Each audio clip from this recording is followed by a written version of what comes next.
Hello everyone, welcome back to Hindi class. I hope you all are well. So today we are going to start a new chapter from your grammar part 26 वाक्य विचार। Term 1 में हमने एक chapter किया था शब्द विचार, उसमें हमने शब्दों पर विचार किया था। एक चैप्टर किया था वर्ण विचार, वर्णों पर विचार किया था, यानी वर्णों के बारे में आपने जाना था। वर्ण के बाद हमने वर्णों से शब्द बनते हैं, उसके बाद हमने देखा कि शब्दों का निर्माण किस तरह से होता है, जितने भी शब्द बने हैं वो किस तरह से बने हैं, उन शब्दों से वाक्य बनते हैं। और आज हम देखेंगे कि वाक्य कितने प्रकार के होते हैं, किस तरह से वाक्य बनते हैं, किस तरह से वाक्य को एक वाक्य से दूसरे वाक्य में बदला जा सकता है। तो आज हम एक न्यू चैप्टर स्टार्ट करने जा रहे हैं।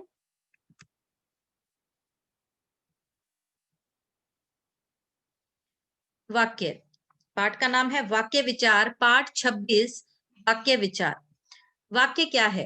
कहते मनुष्य एक सामाजिक प्राणी है, हम समाज में रहते हैं। अपनी बात को दूसरों के सामने प्रकट करने के लिए हमें भाषा की जरूरत होती है, और उस भाषा में हम अपनी बात को वाक्यों के माध्यम से दूसरों तक पहुंचाते हैं। हम सिर्फ शब्दों के माध्यम से अपनी बात दूसरों तक नहीं पहुंचा सकते। कुछ ही बातें होती हैं जिसमें हम शब्दों के माध्यम से अपनी बात पहुंचा सकते हैं, लेकिन एक सामाजिक प्राणी होने के नाते दूसरों तक जब हमें अपनी बात पहुंचानी होती है तो उसके लिए हमें वाक्यों की जरूरत होती है। तो समाज में रहकर हमें अपने मन के भाव दूसरों को बताने पड़ते हैं तथा उनके विचारों को भी समझना पड़ता है, जिसके लिए हमें भाषा की जरूरत होती है। हम जब तक हमें एक दूसरे की भाषा नहीं आएगी तब तक हम अपनी बात सामने वाले तक नहीं पहुंचा सकते। और ये भाषा उसके मुंह से शब्दों या वाक्यों के माध्यम से ही निकलती है। जब हम कोई भाषा बोलते हैं तो उस भाषा के वर्ण बोलते हैं, उस भाषा के शब्दों का प्रयोग करते हैं, और उसी भाषा के ही हम वाक्यों का प्रयोग करते हैं ताकि हम अपनी बात को दूसरों के सामने रख सकें। अब वर्णों से शब्द बनते हैं, और शब्द भी सार्थक होने चाहिए, तभी वो सामने वाले को समझ में आ सकेंगे। और शब्दों की वर्ण जो रचना है वो वर्णों के सार्थक मेल से होती है। लाइक आपको पहले ही बताया हुआ था, कोई भी हम 2 या 3 शब्द अब वर्ण ले लें यानी अक्षर ले लें, जब तक हम उनको एक सही क्रम में नहीं रखेंगे तब तक उनसे एक सार्थक शब्द नहीं बनेगा। ठीक है? जैसे मैंने एक शब्द ले लिया रटम, आपने रटम से एक शब्द बनाया रटम। रटम लेकिन ये कोई भी एक शब्द नहीं है, वो निरर्थक शब्द है। ठीक है? रटम को आपने आगे पीछे किया उन अक्षरों को, और उससे आपने एक शब्द बनाया मटर मटर। मटर जो है एक सार्थक शब्द है, और सामने वाले ने एकदम से ही उसका अर्थ समझ लिया। अब इन्हीं सार्थक शब्दों के सार्थक और व्यवस्थित मेल से वाक्य बनते हैं। जब इन्हीं सार्थक शब्दों को हम एक सीक्वेंस में लगाते हैं, एक क्रम में लगाते हैं, तो ही सामने वाले को उस बात को समझ में आएगा। एक वाक्य है मैं स्कूल जाता हूँ।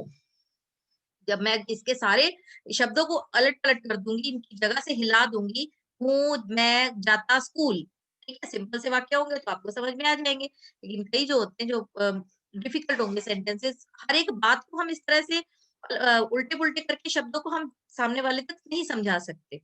तो जब इन शब्दों को, इन सार्थक शब्दों को एक सही क्रम में लगाया जाता है, सीक्वेंस में लगाया जाता है, तो उनसे वाक्य बनते हैं। वाक्य भाषा की सबसे छोटी इकाई है।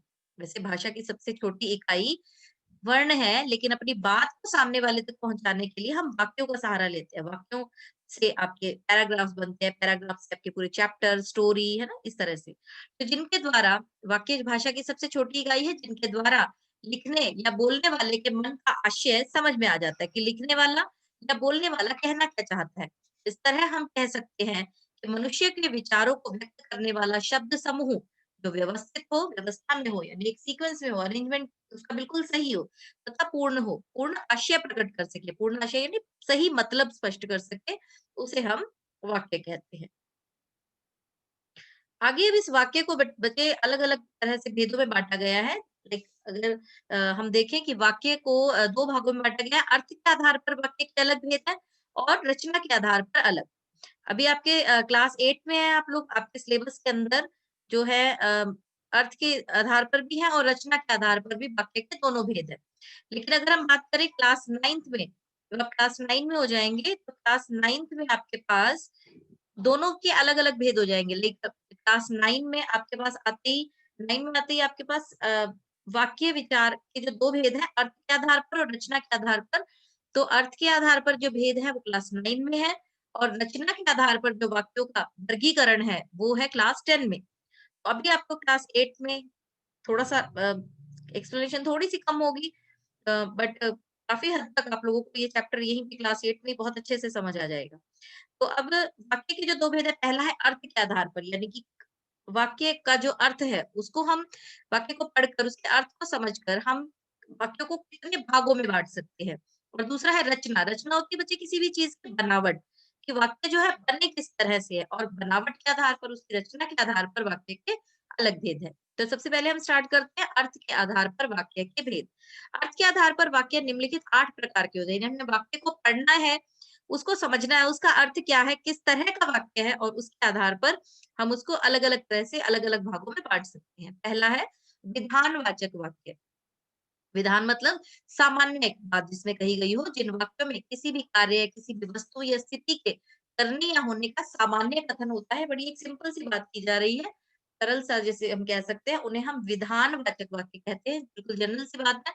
गंगा हिमालय से निकलती है, बच्चे क्रिकेट खेल रहे हैं, क्यारी में रंग-बिरंगे फूल खिले हैं। ये आपका है विधानवाचक वाक्य।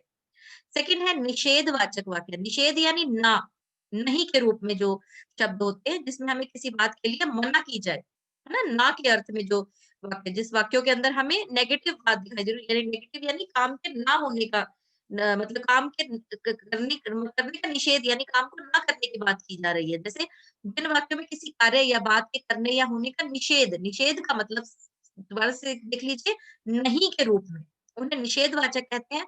कई दिन से धूप नहीं निकली, यानी क्रिया जो है, जो काम जो है, धूप निकलने का वो नहीं हुआ। नल में पानी नहीं आ रहा, पानी आने का काम नहीं हुआ। अब तुम मेरी बात क्यों सुनोगे? यानी कि यहाँ पे भी नहीं सुनोगे, यानी कि। थर्ड है प्रश्नवाचक। प्रश्नवाचक जो क्वेश्चन मार्क वाले सेंटेंसेस होते हैं, जिसमें आपसे प्रश्न पूछा जाए, जिन वाक्यों में किसी प्रकार का प्रश्न पूछा जाता है, उन्हें प्रश्नवाचक वाक्य कहते हैं। जैसे इसमें आप किसी से भी, सामने वाले से कोई किसी तरह का भी प्रश्न पूछ रहे हैं, पीछे क्वेश्चन मार्क का साइन जरूर लगा होगा। तुमने खाना क्यों नहीं खाया? इस बार आप लोग कहाँ घूमने जा रहे हैं? क्या तुम्हें सुनाई नहीं देता? यानी कि क्या, कहाँ, क्यों, कब, कैसे, इस तरह के जो शब्द होते हैं, ये प्रश्न पूछने के लिए प्रयोग किए जाते हैं। और जिन वाक्यों के अंदर प्रश्न पूछा जाए, उन वाक्यों को हम प्रश्नवाचक वाक्य कहेंगे। नेक्स्ट है आपका चौथा जो है भेद, आज्ञावाचक वाक्य। आज्ञा में सिर्फ आज्ञा नहीं आएगी, जैसे गुणवाचक विशेषण के अंदर सिर्फ गुण नहीं आते, गुण, दोष, अवस्था, दशा, आकार, रंग, रूप, है ना, सारी चीजें आती हैं, स्वाद। तो इसी तरह से आज्ञावाचक में भी आज्ञा, किसी से आज्ञा मांगना या किसी को आज्ञा देना, अनुमति, किसी से अनुमति मांगना, ठीक है? उपदेश, किसी को उपदेश देना, किसी को मतलब कोई बात कहना, उसको समझाना, प्रार्थना, किसी से रिक्वेस्ट करना आदि के भाव प्रकट होते हैं, उन्हें आज्ञावाचक कहते हैं। जैसे कहीं रुक जाओ, आप बाहर प्रतीक्षा कीजिए, यह खिड़की बंद कर दो। यहाँ पे अनुमति मांग भी सकते हैं, किसी से रिक्वेस्ट कर भी सकते हैं, किसी को ऑर्डर दे भी सकते हैं। तो ये आज्ञावाचक वाक्यों में आएगा। नेक्स्ट है विस्मयवाचक वाक्य। विस्मय का मतलब होता है बच्चे हैरानी। हैरानी के अंदर, जैसे विस्मयादि बोधक के अंदर सिर्फ हैरानी नहीं आती है, दुःख भी आता है, खुशी भी आती है, चेतावनी भी आती है, आशीर्वाद भी आता है, घृणा भी आती है। ठीक है? तो इसके अंदर विस्मयवाचक वाक्यों के अंदर ये सभी चीजें हैं, जिन वाक्यों से विस्मय, हर्ष, शोक, घृणा आदि भाव प्रकट हो, एक्सक्लेमेटरी साइन लगा हो, ठीक है? ये वाक्य विस्मयवाचक वाक्य कहलाएंगे। वाह! मौसम तो बड़ा सुहाना है। उफ! कितनी गर्मी है। शाबाश! ऐसे ही बढ़िया गाते रहो। ठीक है? तो इस तरह के वाक्यों को हम विस्मयवाचक वाक्य कहेंगे। नेक्स्ट है इच्छावाचक। इच्छा यानी किसी के लिए कोई इच्छा जाहिर की जा रही है, आशीर्वाद दिया जा रहा है, किसी को शुभकामनाएँ दी जा रही हैं। इस तरह के जो भाव प्रकट होते हैं जिन वाक्यों में, उन वाक्यों को हम इच्छावाचक वाक्य कहते हैं। पहला है भगवान आपका भला करे। भगवान से प्रार्थना की जा रही है, इच्छा प्रकट की जा रही है, ईश्वर तुम्हें लंबी आयु दे, आपकी यात्रा मंगलमय हो, शुभकामना दी जा रही है। तो इस तरह के वाक्यों को हम इच्छावाचक वाक्य कहेंगे। सेवेंथ है संकेतवाचक वाक्य। जिन वाक्यों में संकेत यानी एक क्रिया दूसरी क्रिया पर निर्भर हो, एक क्रिया का होना दूसरी क्रिया पर निर्भर हो, एक वाक्य दूसरे वाक्य पर आश्रित हो, उन्हें हम संकेतवाचक वाक्य कहते हैं। यदि ऐसा होता तो ऐसा होता, यदि ऐसा करोगे तो ऐसा होगा, यदि तुम ऐसा करते तो ऐसा होता, अगर झूठ ना बोला होता तो यह हालत ना होती। यानी हालत ऐसी होने का जिम्मेदार कौन है? झूठ बोलना। यानी एक वाक्य दूसरे पर निर्भर है। अगर मेरी बात मान लेते तो तुम भी हमारे साथ चलते, यानी साथ चलने का काम कब होता, जब तुम मेरी बात मान लेते। यदि परिश्रम करते तो फेल ना होती, यानी एक वाक्य दूसरे वाक्य पर, एक क्रिया सॉरी, एक क्रिया दूसरी क्रिया पर निर्भर है। इन्हें कहते हैं संकेतवाचक वाक्य। लास्ट है संदेहवाचक। संदेह का मतलब संभावना, शक। किसी काम के पूरा होने में जब शक होता है तो उसे संदेह कहते हैं। तो जिन वाक्यों से संदेह या संभावना का भाव प्रकट होता है उन्हें संदेहवाचक वाक्य कहते हैं। पहला है शायद आज धूप निकल आए, यानी कि पहले तो शायद लगा होगा जिस वाक्य के अंदर, वो संदेह में आ जाएंगे। अब तक पिताजी अजमेर पहुंच गए होंगे, कोई श्योरिटी नहीं है, पहुंच गए है नहीं कह रहे, वो पहुंच गए होंगे कि शायद पहुंच गए होंगे। वह बस आता ही होगा, यानी आया नहीं है अभी, आता ही होगा। तो यहाँ पे आ जाएगा आपका संदेहवाचक वाक्य। ये हो गए आपके अर्थ की दृष्टि से वाक्य के 8 भेद है। अब इसी तरह से रचना के आधार पर भी वाक्य के 3 अलग भेद है। चलिए पहले से पहले आश्रित उपवाक्य आया है आपकी बुक में, 3 तरह के होते हैं। पहला है वेट,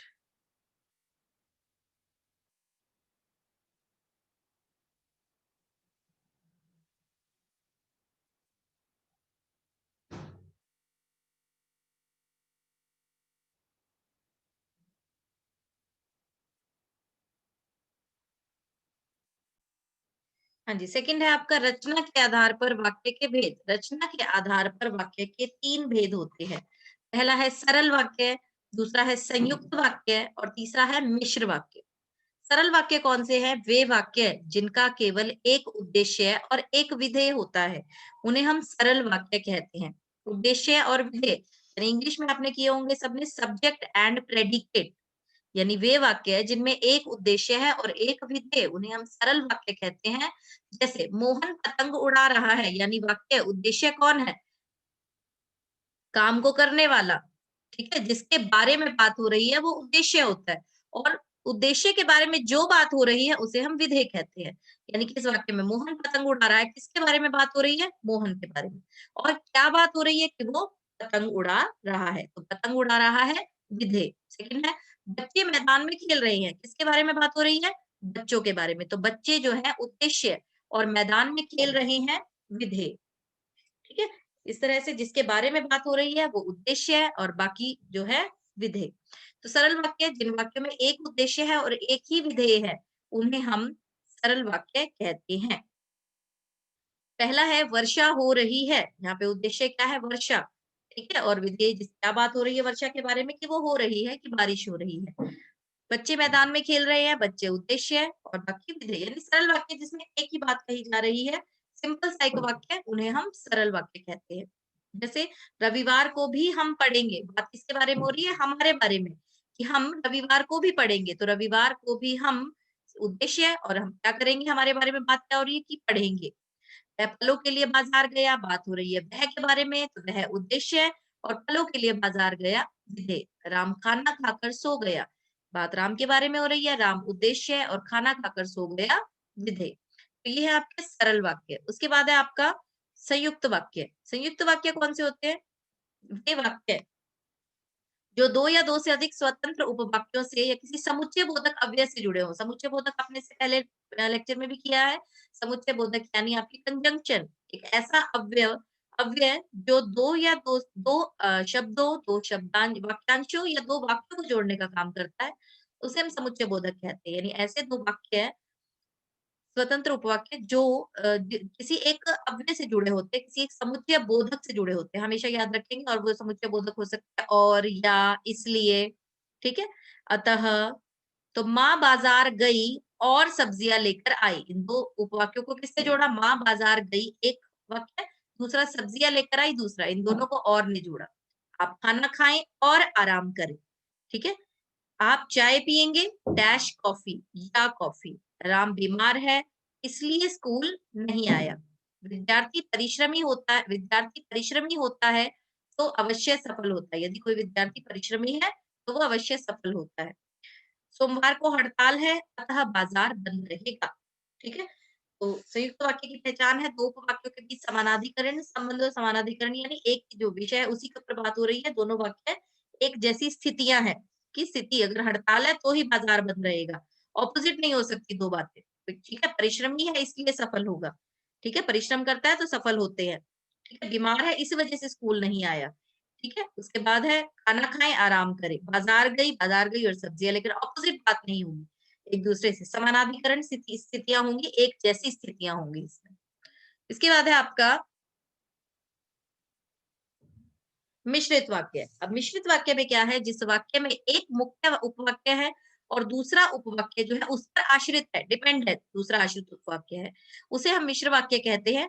और मिश्रित उपवाक्य जो होते हैं वो क को छोटी की, जैसा तैसा, जो वह, जब तब, क्योंकि, इस तरह के व्यधिकरण योजकों से जुड़े होते हैं कि जैसे ही शाम हुई बिजली चली गई। अब ये व्यधिकरण है, ऑपोजिट है, दोनों में स्थितियां एक जैसी नहीं है। ऐसा कोई जरूरी नहीं है कि शाम होगी और बिजली चली जाएगी। तो मुख्यतः ये जो होते हैं ना, जैसे, जब, ठीक है, या क्योंकि, जो, जिसने, इस तरह के शब्दों से जुड़ते हैं। जैसे ही शाम हुई बिजली चली गई, जब नई कक्षा में दाखिला होगा तब हम पढ़ेंगे, जब राम आया तो शाम चला गया, आना और जाना है ना, चला गया, ये दोनों ऑपोजिट हो गई, ये व्यधिकरण है। उस लड़के को बुलाओ जिसने काले जूते पहने हैं, जब आंधी आई तो धूल उड़ने लगी। आपके पास वाक्य आएंगे, आपको उन्हें एक वाक्य से दूसरे वाक्य में कन्वर्ट करना होगा, बस ये ध्यान रखना है आपको।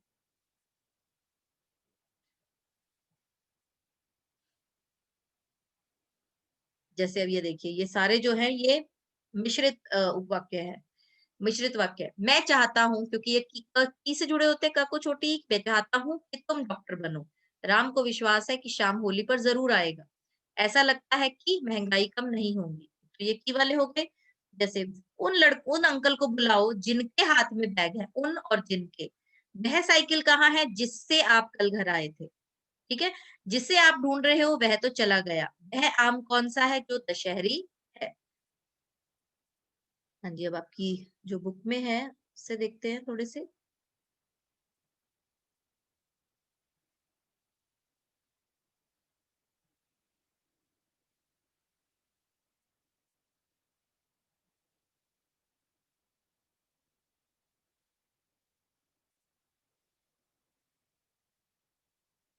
हाँ जी, पहले आप ये देखेंगे अर्थ के आधार पर वाक्यों का रूपांतरण। हमारे पास शिखर क्रिकेट खेलता है, सिंपल सा एक वाक्य है, इसको हम विधानवाचक कहेंगे। शिखर क्रिकेट नहीं खेलता न के अर्थ में है निषेधवाचक। प्रश्न बनाना है इसका हमें, क्या शिखर क्रिकेट खेलता है, प्रश्न बन गया। विस्मयवाचक यानी हैरानी सूचक, अच्छा शिखर क्रिकेट खेलता है। आज्ञा देनी, शिखर क्रिकेट खेलो, इच्छा जाहिर करनी कि शिखर क्रिकेट खेले, भगवान करे शिखर क्रिकेट खेले। संकेतवाचक, एक वाक्य एक जो है क्रिया दूसरी पर निर्भर। यदि शिखर क्रिकेट खेलता तो राष्ट्रीय टीम में होता। शिखर क्रिकेट खेलता होगा, संदेह है, श्योरिटी नहीं, ठीक है। और उसके बाद ये रचना के आधार पर वाक्यों को जो रूपांतरण है, एक तरह के वाक्य को दूसरे वाक्य में बदलना। वह पढ़ लिख कर बड़ा आदमी बना, सरल वाक्य है, संयुक्त में बनाएंगे, दो अलग अलग उपवाक्य बनाएंगे।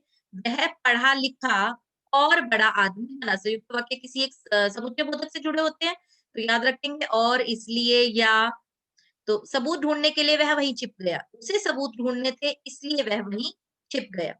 वह परिश्रमी होने के साथ ईमानदार भी है, वह परिश्रमी ही नहीं बल्कि ईमानदार भी है। वह घर जाते ही काम में लगा, वह गया और काम में लग गया। तो यानी कि ये एक समुच्चय बोधक से जुड़े हैं, इसलिए इन्हें हम संयुक्त वाक्य कहेंगे, ठीक है। इससे आगे का पार्ट जो है बाकी का वो हम नेक्स्ट लेक्चर में करेंगे। Thank you so much everyone.